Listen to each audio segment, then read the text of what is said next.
ফিলিস্তিনের গাজায় ইসরায়েলের বর্বরোচিত গণহত্যার প্রতিবাদে দেশের বিভিন্ন জায়গায় বিক্ষোভ সমাবেশ করেছে ছাত্রদল। গাজায় গণহত্যা বন্ধের দাবিতে কর্মসূচি পালন করেছেন ময়মনসিংহে বিভিন্ন শিক্ষা প্রতিষ্ঠানের ছাত্রদলের কর্মীরা। ইসরায়েল বিরোধী বিভিন্ন স্লোগান দেন শিক্ষার্থীরা। একই দাবিতে বিক্ষোভ সমাবেশ হয়েছে রংপুরে। স্থানীয় প্রেস ক্লাব চত্বর থেকে কর্মসূচি পালন করে জেলা ও মহানগর যুবদল ও ছাত্রদল। ফিলিস্তিনি ভূখণ্ডে ইসরায়েলি আগ্রাসন বন্ধের দাবিতে বিক্ষোভ সমাবেশ হয়েছে বগুড়ায়। শহরের সাতমাথায় সমাবেশে সভাপতিত্ব করেন জেলা ছাত্রদলের সভাপতি হাবিবুর রশিদ সন্ধান।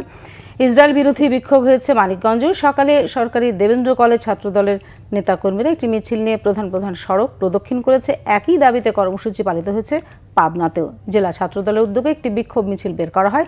বিক্ষোভ ও সমাবেশ হয়েছে সাতক্ষীরায়ও। বিক্ষোভ মিছিল শেষে সমাবেশ করেছে সরকারি কলেজ ছাত্রদলের নেতাকর্মীরা। ফিলিস্তিনে মুসলিমদের ওপর নির্যাতন বন্ধের দাবিতে বিক্ষোভ সমাবেশ হয়েছে টাঙ্গাইলে। দুপুরে জেলা ছাত্রদলের আয়োজনে স্থানীয় শহীদ মিনারে এ কর্মসূচি পালন করা হয়।